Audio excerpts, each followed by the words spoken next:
are approximately 20 to 25 hours per week that children are out of school while most parents are at work, creating a quote-unquote after-school gap. We're an organization that provides free after-school programs throughout the city, coordinating with schools, rec centers, libraries, community centers, churches, really any place that kids meet. So ASAP started in 2002 at the request of city leaders to address the issue of unsupervised young people after school.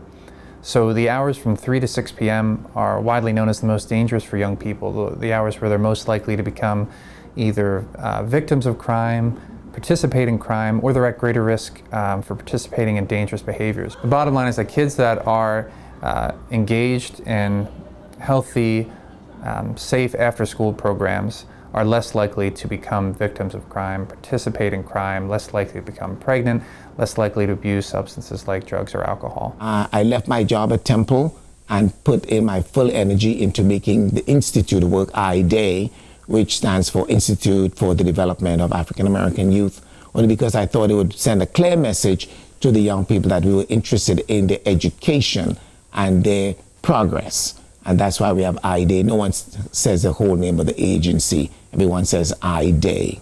All of our programs have an educational component to it. We have programs in 4 sections, 4 criteria areas. We have education is one of our main, because we know if young people get good education, good opportunities, that is a ticket out of the ghetto. That's a ticket to their future, to careers. The next one that's major to us is juvenile justice. Young people who get arrested, they go to placement, they go to foster care, they go to adult prisons, being certified as an adult. It's not productive. We are wasting their lives.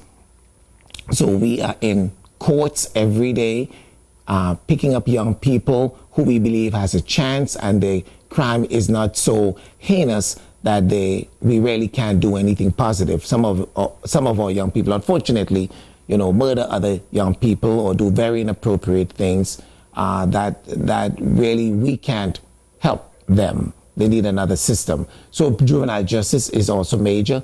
Parenting. We have our parenting program for young men 14 to 25 years old, believe it or not. We have young fathers 14, 15, 16, and 17. And I guarantee you, these young men, I say this all the time, don't go in looking for Planned Parenthood. They go in experimenting at 14.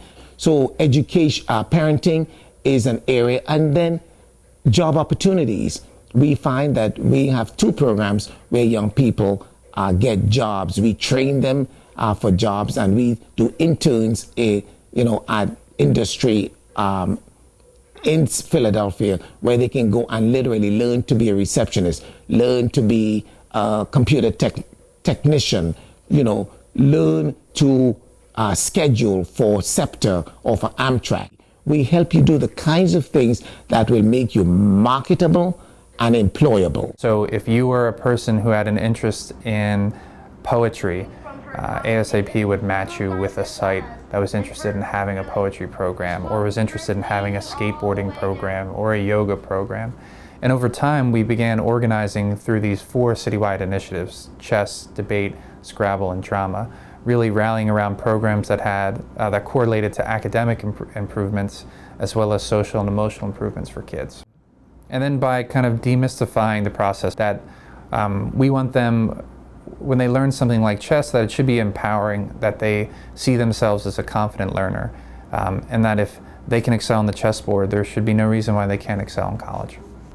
Their college access and college readiness is a focus of ASAP's programs in a number of different ways. We hold a lot of our events are held on college campuses. For one, that's just a way to get kids comfortable with universities like Temple, Drexel, and Penn.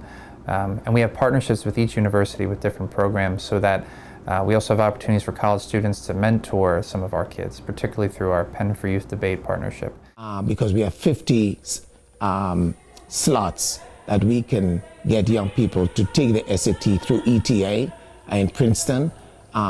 So we prepare them, test them, prepare them, and then get them ready to take the SAT. And because they start taking the SAT with us in 9th grade, they can take it in 10th grade, 11th grade, and whichever score is the best, That's the score they send out. After school programs are important because we structured activities for them to do in the after school hours, and we are drawn to doing it because it is of interest to the young people. Whereas a public school can say during the day, well, we have to cover this curriculum and that curriculum. In the after school, we have to keep your interest. I often call it a dog and pony show.